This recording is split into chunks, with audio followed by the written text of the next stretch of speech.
নমস্কার বন্ধুরা, একটা কথা বলতে চাই।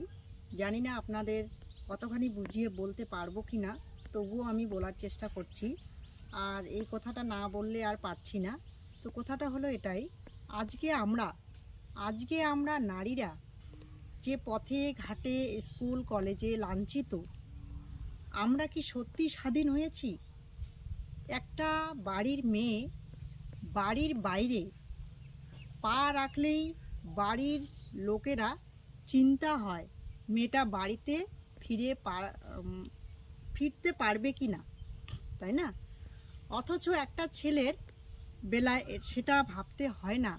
সে মানে কি হবে এত, যাই হোক। তো আমি সেটাই বলতে যাচ্ছি যে কি হবে এত কন্যাশ্রী, এত লক্ষ্মী ভাণ্ডার দিয়ে যে রাজ্যে মেয়েরাই সুরক্ষিত নয়। কি হবে আমাদের এই লক্ষ্মী ভাণ্ডার?